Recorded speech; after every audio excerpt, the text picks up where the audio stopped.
Brothers کا فتنہ کیا ہے؟ اس پہ عوام کافی بحث و مناقشہ بھی کرتی ہے۔ ایسی صورت میں کیا طریقہ اپنایا جائے؟ میں نے آیت کریمہ پڑھی تھی فَاسْأَلُوا أَهْلَ الذِّكْرِ إِن كُنتُمْ لَا تَعْلَمُونَ، کہ اگر معلوم نہیں ہے تو اہل علم سے پوچھو۔ دوسری آیت میں بِالْبَيِّنَاتِ وَالزُّبُرِ، کہ کتابوں کی روشنی میں، دلائل کی روشنی میں۔ بردرس کون ہیں؟ بردرس سے یہاں کتابیں رکھی ہوں گی، آپ کو بہت ساری کتابیں آپ کو مل جائیں گی مختلف اردو زبان میں، انگلش زبان میں۔ آپ نے یہ پڑھ لی مثال کے طور پہ، کچھ اور کتابیں آپ نے پڑھ لی، ترجمے کی، اس کے بعد آپ یہ سمجھتے ہیں کہ میں عالم ہو گیا، میں عالم ہو گیا، یہ بردرس ہے۔ عربی جو قرآن ہے اور جو اردو قرآن ہے، صرف قرآن کی میں بات کر رہا ہوں، یہ جو ترجمہ آپ دیکھ رہے ہیں آپ کے سامنے ہیں، اردو ہو، انگلش میں ہو، کسی دوسری زبان میں ہو، قرآن کریم کا کسی بھی زبان میں صحیح یعنی بالکل پرفیکٹ کہ وہ چیزیں جو قرآن کریم کی آیت کے اندر وہ سب سمجھ جائے، ایسا ممکن نہیں۔ آج تک علماء کرام ہر نئے مسئلے میں قرآن کریم سے استدلال کرتے ہیں۔ ترجمے کے اندر صرف ایک مفہوم بیان کرنے کی کوشش کی جاتی ہے، کوشش، اور کوئی بھی شخص اگر یہ دعویٰ کرتا ہے کہ میں نے پورے قرآن کریم کا بالکل صحیح اور پورے مفہوم کے ساتھ ترجمہ کیا ہے، جتنا بھی اس کے اندر نالج ہے اس میں پورے نالج کے ساتھ، تو جھوٹا ہے۔ اب اگر کوئی شخص اسے پڑھتا ہے اور عربی قرآن کا کوئی کسی کو علم ہے، جو اسے پڑھے گا وہ ترجمہ ہی بتلائے گا آپ کو۔ آیت کریمہ سے کبھی کوئی ایک آیت کریمہ سے 70-80 مسئلے نکالے جاتے ہیں۔ بعض احادیث ایسی ہیں نبی اکرم صلی اللہ علیہ وسلم کی جن سے 300 مسائل نکالے گئے ہیں۔ اب اس کا ترجمہ کبھی نہیں نکال پائے گا، اس کا ترجمے سے آپ کبھی نکال نہیں سکتے۔ اگر عربی میں لام ذکر کیا گیا ہے، صرف لام ذکر کیا گیا ہے، تو اس لام سے آپ 10 مسائل نکال سکتے ہیں۔ کسی بھی آیت کو لائیے، اس آیت کے اندر اگر لام کو ذکر کیا گیا ہے، جو عربی زبان میں لام خاص مقصد کے لیے استعمال ہوتا ہے، تو نہ جانے کتنے مسائل آپ نکال سکتے ہیں اگر آپ عالم ہیں۔ یہ بردر سے کبھی نہیں نکال سکتے۔ دعوت و تبلیغ کا مسئلہ ایسا نہیں ہے کہ لوگ بالکل ہی دین نہیں جانتے ہیں یا علماء بالکل نہیں پائے جاتے۔ ان کا جو مسئلہ ہے وہ یہ کہ یہ اس حجت کے ساتھ، اس دلیل کے ساتھ آتے ہیں فیلڈ میں، یہ کہتے ہیں کہ دعوت کا کام نہیں ہو رہا، اس لیے ہم دعوت کا کام کر رہے ہیں۔ آپ ہندوستان کے اندر مدارس دیکھتے ہوں گے، کتنے مدارس ہیں، اور ہر سال ان مدارس سے طلباء فارغ ہوتے ہیں۔ کتنے طلباء ہوں گے؟ ان میں سے صرف 10% طلباء آپ کو مساجد اور مدارس میں پڑھانے کے لیے جاتے ہیں، صرف 10%۔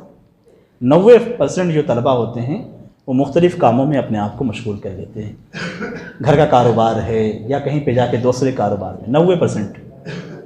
اب اگر آپ مثال کے طور پہ دعوت کا کام کرنا چاہتے ہیں تو 90% کو لے آئیے، یہ طریقہ اس کا ہے۔ آپ یہ چاہتے ہیں کہ صرف ترجمہ پڑھ کر دعوت و تبلیغ کرے، تو نہ آپ اس کے اہل ہیں اور نہ ہی آپ کے لیے جائز ہے۔ تو ترجمہ پڑھنے کے بعد آپ چاہیں کہ تبلیغ کرے تو تبلیغ آپ نہیں کر سکتے۔ بلغوا انی ولو آیا کا حکم علماء کے لیے ہے، جو اس آیت کو سمجھتا ہے۔ اس دور میں جب صحابہ کرام سے نبی اکرم صلی اللہ علیہ وسلم نے کہا تھا بلغوا انی ولو آیا، تو آیت کو سمجھنے والا وہ تھا، صرف ایسا نہیں تھا کہ وہ آیت کو سمجھ ہی نہیں رہا ہے بالکل۔ تو آپ بھی ایسے قرآن اٹھائیے، ایک کسی بھی شخص کو قرآن پڑھ کے بتا دیجیے، ہو گیا بلغوا انی ولو آیا۔ اگر یہی طریقہ اپنانا ہے تو قرآن اٹھائیے اور اس کے بعد کسی کے سامنے ایک آیت پڑھ دیجیے، ترجمہ مت کیجیے، صرف آیت پڑھ دیجیے اور اس کے بعد کہیے کہ ہم نے تبلیغ کر دی، بلغوا انی ولو آیا، میں نے آیت کو فلاں شخص کو پہنچا دیا، ہو گیا۔ یہ تبلیغ اگر یہ کرنا چاہتے ہیں تو ہو گیا۔ لیکن قرآن کریم کے اندر علی بصیرہ دعوت دینے کا حکم دیا گیا کہ ہم پہلے سمجھیں، سمجھنے کے بعد دعوت دیں، پہلے سمجھیں سمجھنے کے بعد۔ اور آپ یہ چاہتے ہیں کہ شارٹ کٹ طریقے سے آپ عالم بن جائیں، تو شارٹ کٹ طریقے سے کوئی عالم نہیں بنتا ہے۔ صحابہ کرام کے پاس جب کوئی مسئلہ آتا تھا تو صحابہ کرام اس مسئلے کو بھیج دیتے تھے، جاؤ ابن عباس سے پوچھ لینا۔ ابن عباس کے پاس جاتا تھا مسئلہ تو جاؤ عبداللہ بن مسعود سے پوچھنا، ان کے پاس آتا تھا جاؤ عبداللہ بن عمر سے پوچھنا۔ پہلا شخص جو بھیجتا تھا وہ عالم تھے، یعنی صحابہ کرام میں علماء صحابہ کرام کے پاس جب مسئلہ آتا تھا تو کہتے فلاں کے پاس چلے جاؤ، جاؤ پوچھو۔ ان کے پاس پتہ ہوتا تھا کہ ہاں یہ میرے پاس اس کا یہ جواب ہے، لیکن اس کے باوجود دین کے معاملے میں بولنے میں اتنا احتیاط برتتے تھے کہ جواب نہیں دیتے تھے۔ اور سب بڑے بڑے صحابہ کرام، کبار صحابہ کرام جو علم میں یعنی آپ کہیں کہ مینارہ تھے، وہ ایک دوسرے کے پاس بھیجتے اور لوٹ کر پھر وہ شخص اسی پہلے عالم کے پاس پہنچ جاتا تھا، کوئی جواب دینے کی ضرورت نہیں۔ یہاں تو کھڑے ہو جاتے ہیں اسٹیج پہ، جو بولنا ہے بولے، جو کہنا ہے کہیں۔ تو یہ فتنہ بردر سے ہے حقیقت میں، اور اس طرح کے فتنوں کا توڑ عوام کو کرنا چاہیے، اس لیے کہ اگر وہ کسی بردر سے کوئی مسئلہ پوچھتے ہیں یا وہ شخص کھڑا ہوتا ہے اور کھڑے ہونے کے بعد کچھ بیان کرتا ہے اور غلط بیان کرتا ہے اور اس کے مطابق کوئی بھی شخص عمل کرتا ہے تو وہ شخص بھی ماخوذ ہوگا اور یہ بتانے والا بھی اللہ کے ہاں پکڑا جائے گا۔ اس لیے کبھی بھی کوئی مسئلہ پوچھنا ہے، کوئی بھی پروگرام دینی کرانا ہے تو علماء سے کرائیے۔ میں آپ کو سعودی عرب کی صورتحال بتلاتا ہوں تاکہ آپ کو سمجھ میں آئے کہ حقیقت کیا ہے۔ سعودی عرب کے اندر ہمارے ساتھ بہت سارے سعودی غیر سعودی پڑھتے تھے۔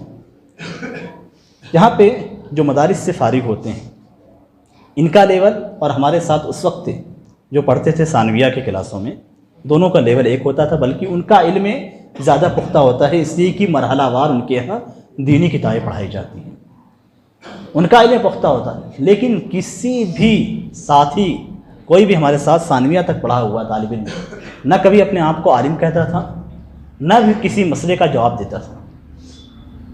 مجال ہے کہ کوئی بھی شخص ثانویہ سے پڑھا ہوا، آپ چلے جائیں آج سے اور آج بھی پوچھ لیجئے ثانویہ کے سے فارغ طلبہ سے، تو کبھی آپ کو جواب نہیں دے گا، حالانکہ اس کو پڑھایا جاتا ہے، لیکن اس کے باوجود وہ کہتا ہے یہ میرا کام نہیں ہے، ان سوالوں کا جواب دینا میرا کام نہیں، آپ جائیے علماء سے پوچھیے، علماء کمیٹی موجود ہے، علماء ہے، کبھی جواب نہیں دیتے تھے۔ بلکہ اس کے بعد کالج سے فارغ ہونے والے، گریجویشن کرنے کے بعد ہمارے جو ساتھی تھے وہ بھی جواب نہیں دیتے تھے، ان کو شیخ کہا جاتا تھا، ان کو شیخ کا لقب دیا جاتا تھا۔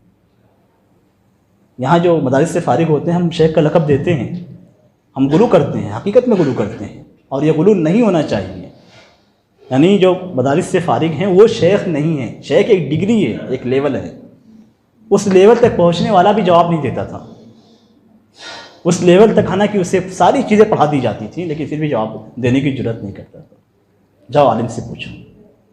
اور ہمارے یہاں بردرس جن کے پاس سے جو آیتیں صحیح سے نہیں پڑھتے ہیں، جو دینی اور شرعی مصطلحات نہیں جانتے ہیں، جو مکروہ اور واجب کی تعریف نہیں جانتے ہیں، وہ کھڑے ہو جاتے ہیں اسٹیج پہ اور اس کے بعد بیان دینا، جواب و سوال، ساری چیزیں جاری ہوتی ہیں، اور علماء ان کی عربی انگلش یا ان کی زبان کی وجہ سے ان سے جڑنا کی کوشش کرتے ہیں۔ زبان کی وجہ سے میں نہیں جڑنا ہے، دین کی وجہ سے جڑنا ہے۔ ہم اگر کسی سے جڑتے ہیں تو دین کی وجہ سے، ٹھیک ہے، ہم علماء کو پڑھاتے ہیں اپنے مدارس کے اندر، ان کو اردو زبان میں پڑھاتے ہیں، تو ان کی انگلش یا بہت ساری اردو عبارتیں آپ کو نہیں سمجھ میں آتی ہوں گی تو آپ پوچھیے، وہ عام زبان میں آپ کو سمجھا دیں گی۔ لیکن اس سے آپ فرار اختیار کرتے ہوئے جا کے بردرس سے جڑ جائیں، یہ کسی بھی طور پہ جائز نہیں ہے۔ اگر کوئی شخص پوچھتا ہے یا بردرس کے بتائے کہ وہ غلط چیز پہ عمل کرتا ہے تو وہ بھی اللہ کے ہاں محفوظ ہوگا اور بتلانے والا بھی محفوظ ہوگا۔